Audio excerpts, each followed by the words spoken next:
Donc on se retrouve aujourd'hui sur cette petite faucheuse Gaby Lois 187. C'est le modèle qui est marqué ici.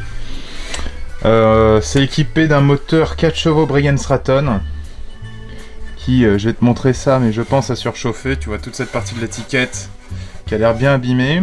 Ici il y a une trace, mais c'est peut-être parce qu'il y avait un cache en plastique en fait au-dessus. Et je te dis qu'il a peut-être surchauffé parce que j'ai déjà regardé 2-3 trucs. Quand tu vois qu'il n'y a que ça d'huile en fait dans le moteur, bon, c'est pas impossible que ça ait surchauffé. Donc c'est un vieux petit Briggs 4 chevaux, 187 cm3, un peu dans son jus. Moi j'ai remarqué ici qu'elle avait pris un coup assez récemment, ce qui a fissuré le réservoir ici. Donc si ce moteur est en santé, on pourra refaire ça. Dans le réservoir, il n'y a plus grand chose, il y a un peu de saleté au fond et ça pue. Donc c'est une petite tondeuse faucheuse. Enfin, je dis petite, il faudrait que je mesure la largeur de coupe. L'antiparasite il est un peu mort. Ce que je vais faire, c'est que je vais juste mesurer la lame, qui a l'air tordue d'ailleurs. Elle est bien en travers, hein, la vache. Donc elle fait 47,5. C'est la même largeur que la poule faucheuse. Malheureusement, je retrouve pas le bas moteur que j'avais avec la sortie latérale pour le Intech. Parce que c'est une Gaby, donc l'entraînement à l'arrière, il n'y a pas réellement de boîtier de traction. Donc ici, tu as des roues crantées avec des pneus en caoutchouc. Derrière, tu as une poulie, derrière cette roue-là, avec une courroie qui passe ici. Il y a une autre poulie. Ici, il y a un arbre avec une chaîne, un pignon, une chaîne qui vont au moteur. Et c'est engagé parce qu'il y a un tendeur de courroie de chaque côté. C'est pour ça qu'il y a deux câbles ici et ici. Et quand on active la manette, là ça relève toute cette partie qui vient tendre les courroies. Donc après il y a d'autres systèmes chez Gaby aussi. Par contre celui-là c'est une traction, tu vas voir au guidon, mais la manette tu l'engages et tu peux laisser la tondeuse aller tondre. Donc tout ça on va avoir besoin de mettre du dégrippant, en tout cas sur les câbles et sur la chaîne aussi. C'est pas que c'est grippé, mais ça fait longtemps que ça a servi. Donc au niveau du guidon ici, là on a la manette d'accélérateur qui a l'air d'être grippée d'ailleurs. Ça c'est des choses qu'on va devoir faire travailler un petit peu.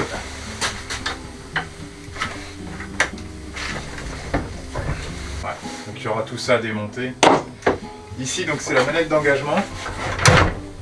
Le problème c'est qu'elle est très usée d'un côté, que ça soit la manette ou le téton en métal qui va dedans. De l'autre côté ça va à peu près, mais là... Donc là c'est engagé, là c'est désengagé. Ici il y a une sorte de grosse molette pour régler la tension des courroies, mais qui ne bouge pas du tout. Alors bon, c'est peut-être grippé, on va laisser le produit agir. Comment fonctionne la traction ?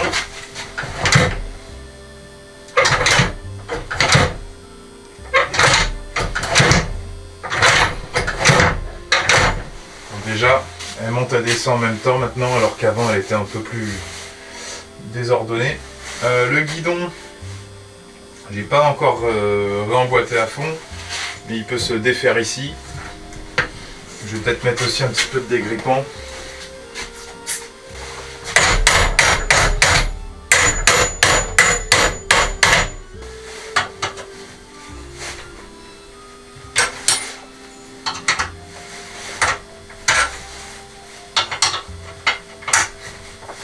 Bon, au niveau du moteur, ce qu'on va faire, c'est qu'on va déjà démonter le boîtier filtre à air. On va démonter aussi la bougie d'allumage. Il y a de fortes chances pour que les membranes dans le carburateur soient mortes, ainsi que le starter automatique.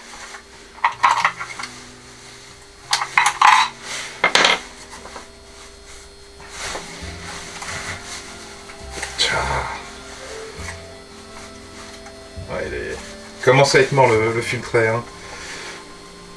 J'arrive pas à enlever la boîte tellement elle est bloquée.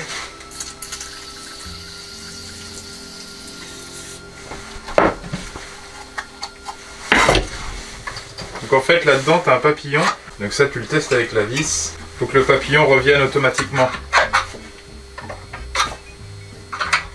Le papillon a l'air de fonctionner correctement. Ici du coup on a notre tringlerie, et le câble d'accélérateur semble être grippé. Donc le moteur régule par air. Tout a l'air d'être présent.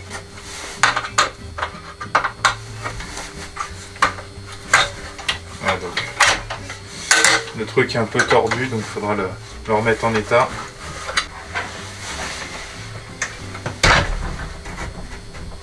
Ah.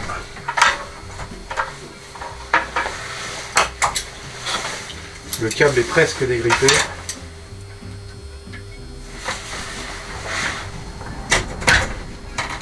Donc, la bougie est très noire, sale. C'est une bougie qui a déjà été remplacée. On dirait un truc chinois. Donc, je vais lui remettre un peu d'huile parce que comme tu as vu, il n'y en a pas beaucoup. Puis on fera une vidange plus tard s'il démarre.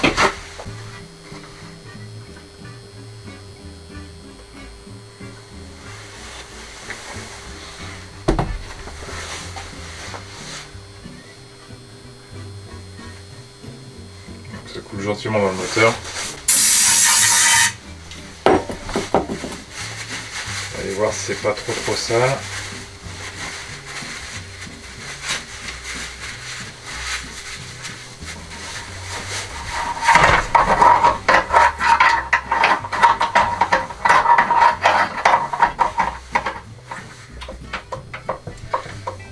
Le carburateur est pas très bien fixé sur le moteur. Ça peut créer un souci d'étanchéité.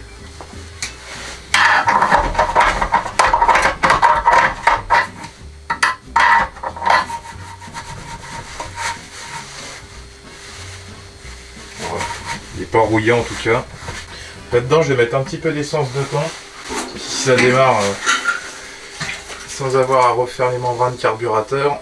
Après, on le fera tourner au 98 avec du substitut plomb. J'en mets un fond, il en faut quand même un petit peu dans ces moteurs-là.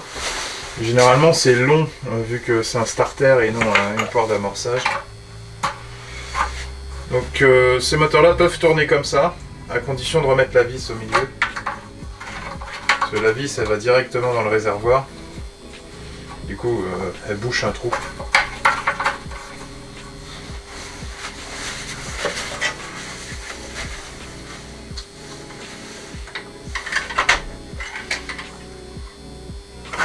Vraiment que dalle en huile. Ouais. Ça m'a rempli jusqu'à la moitié ce que j'ai mis. C'est déjà bien pour faire des essais. Donc je vais remettre la tondeuse par terre. Peut-être avant je vais contrôler s'il y a de l'allumage. Là j'ai une NGK Made in France. C'est pas sûr mais... Donc du coup l'huile est libre. Le coupe-circuit est présent là. Une petite ficelle là accrochée au niveau du ressort. Et donc on, ça serait comme ça. Donc là on devrait voir de l'étincelle. En tirant ça.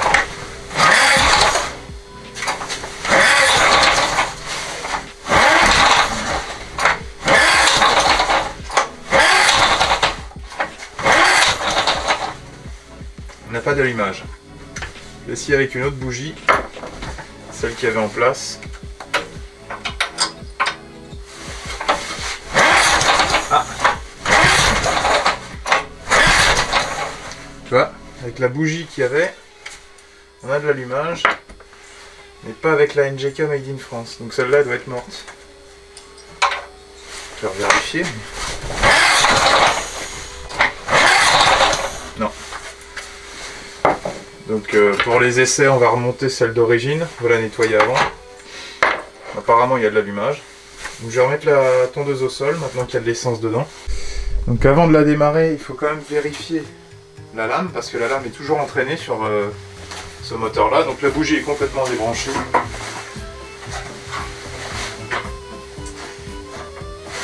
Et au niveau du carter, c'est un petit carter acier. Là on a une protection de palier moteur. Et par contre le carter, bon, il y a des endroits où il a déjà pris des sacrés cailloux. Je crois que la lame est salement tordue. Pour ça je vais me baser ici. Ma lame arrive là.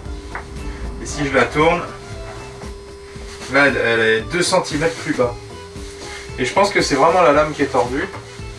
J'ai quand même contrôlé au niveau du palier. Visuellement.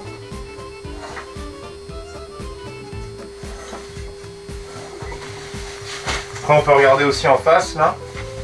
Vraiment avec l'écrou. Voir si c'est pas excentré.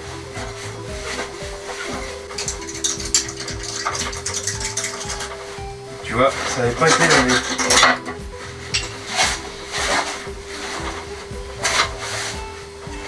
Ah, et c'est un écrou de lame qui a été fait maison.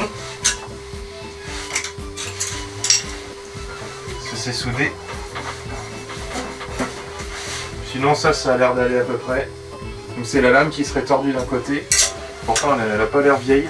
Vu que c'est des moteurs qui ont un volant moteur en fonte, normalement je devrais pouvoir le démarrer sans lame. Si la tondeuse tremble au démarrage, c'est un peu normal, mais en tout cas la lame a l'air d'être bien fixée.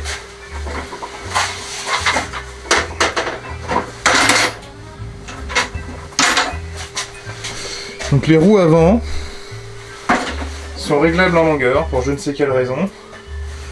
Les roues arrière, pour les régler, il faut déboulonner les roues, monter et baisser. Alors que à l'avant, ça se fait à la main.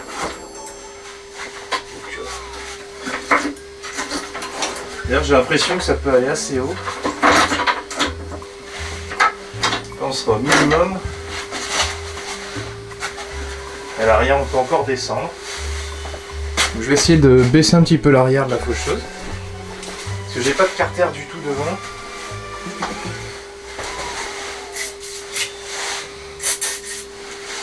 On va voir si c'est du 13. Ça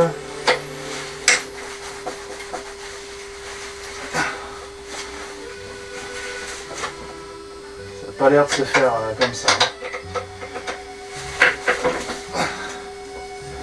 Ouais, ça n'a jamais dû être bougé ça.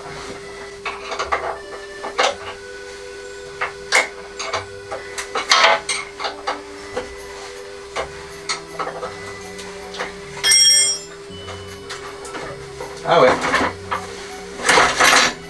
Voilà.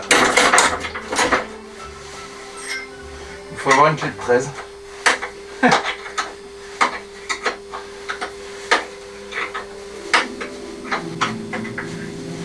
On va peut-être le dégripper autrement celui-là. Donc j'ai essayé de rabaisser les roues arrière. Le côté droit ça a fonctionné, le côté gauche l'écrou a cassé avec le filetage du moyeu. Donc ça tient avec une pincetto.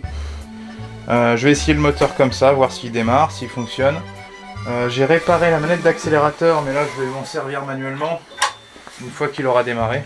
Donc la manette, c'était le câble qui était plié et grippé. Celui-là fonctionne maintenant. Je vais quand même faire un tour. Ouais, voilà. Donc la lame ne touche rien, ça va. Lui par contre je pense qu'il va fumer parce qu'il il y a plein d'huile qui est remontée dans le carbu. Pourtant c'était penché du bon côté. Mais...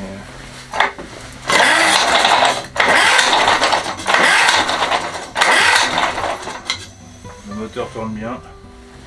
Je vais y mettre la bougie.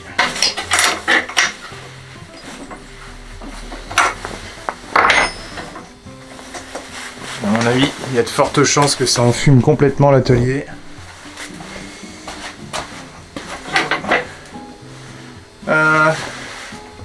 C'est sur on.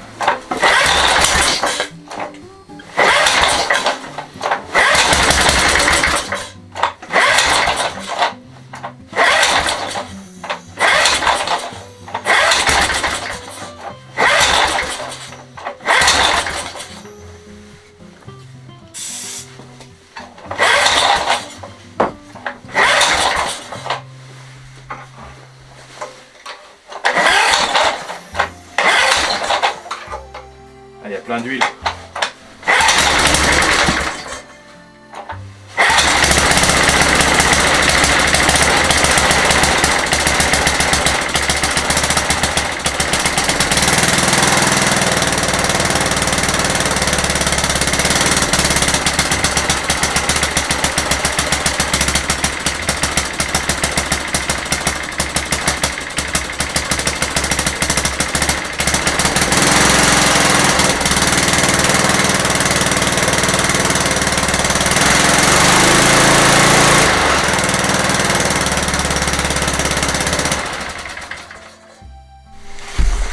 Donc la tondeuse a été passée avec un nettoyant. Elle n'a pas encore été passée au surpresseur. Mais la peinture, les câbles sont bien huilés à présent. Il y a un petit souci qu'il faut qu'on règle, c'est la lame.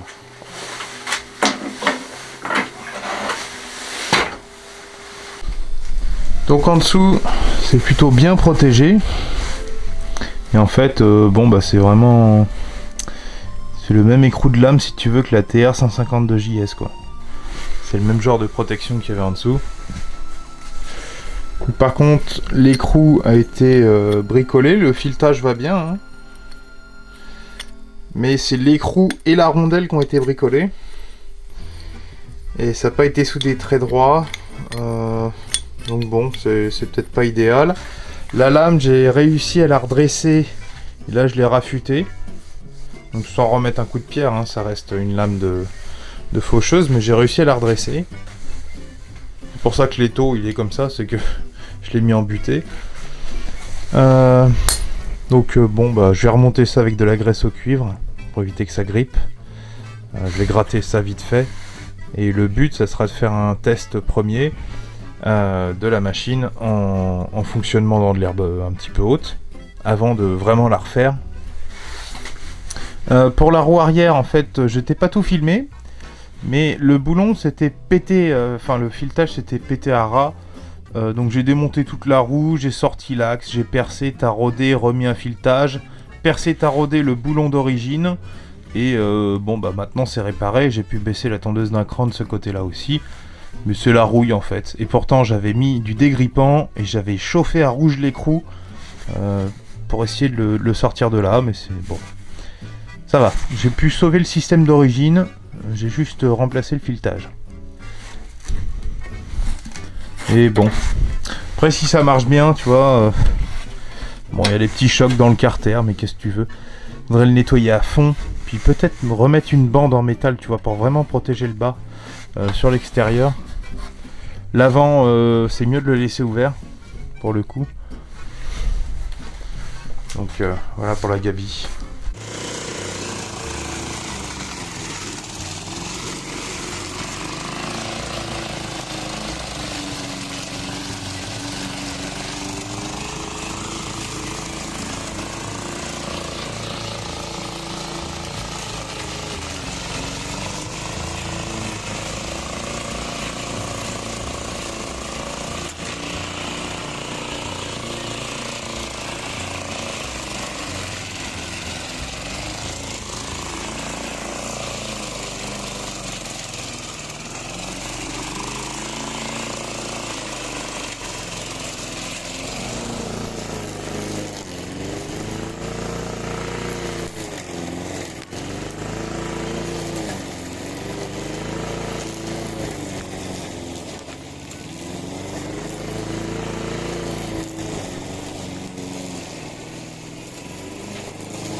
Je crois qu'il est un peu chaud. J'en suis déjà au deuxième plein. Ça consomme plus d'essence que d'huile. Bon, je viens de regarder. J'ai vu qu'il me manquait des rushs. Donc le carter a été entièrement repeint.